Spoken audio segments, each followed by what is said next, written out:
Bring a typhoon alert. Joyce Lane calls me and tells me to pick her up from her company. On the way there, I receive a text from her. You don't have to pick me up anymore. I'm going to stay over at Finn's place for a few days. I opt not to start anything with her. Instead, I calmly text back, okay. In the middle of the night, Finley Jones, Joyce's junior at work, uploads a social media post that's meant for my eyes only. Joyce can be seen huddling against Finley while feeding him some snacks in the photo. The window outside depicts a storm. The caption writes, it's only befitting for me to tide out the worst weather with the woman I love the most. I leave a like on the photo calmly. Suddenly, Joyce calls me and demands what that like means. I reply coolly, it means we're breaking up. On the third day after the typhoon passed, Joyce Lane finally contacted me. The text read, come pick me up at Finn's place. He's busy. Can't drive me back. In the past, whenever she called, I would drop everything and go. This time, I replied while waiting for my oatmeal to finish cooking. Just take a cab. Half an hour later, Joyce dragged her suitcase through the door, her face dark with irritation. I just got home, and you're already eating? I paused, spoon halfway to my mouth, and looked up at her, confused. With an impatient huff, Joyce shrugged off her coat. Stop eating and wash the clothes in my suitcase first. The power at Finn's house got knocked out by the typhoon yesterday. I didn't even get to shower. With that, she walked toward the bathroom.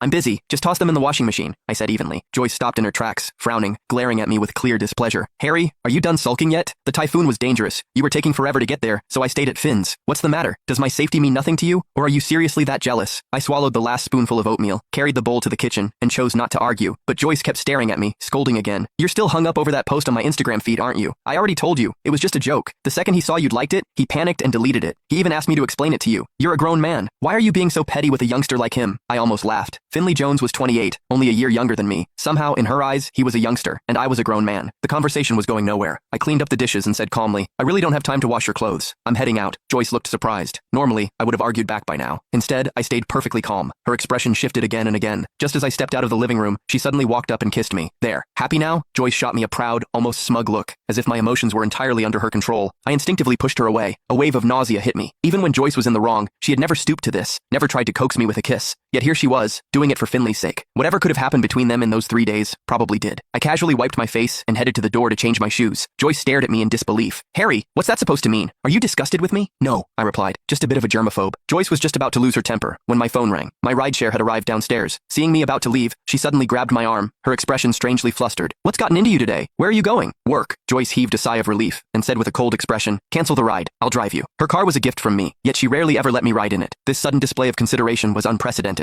I was about to refuse, but she had already grabbed the keys from the entryway and walked ahead, striding with her usual assertiveness. Left with no choice, I canceled the ride and followed her downstairs. The moment I sat in the passenger seat, I noticed an animation sticker stuck to the dashboard. It read, boyfriend's exclusive seat. Joyce had always been meticulous, and she hated unnecessary decorations in her car. It was obvious who had stuck the sticker there. Joyce glanced at my expression, as if waiting for me to say something. There were always so many things involving Finley, and every time I asked in the past, I got chewed out. This time, I said nothing.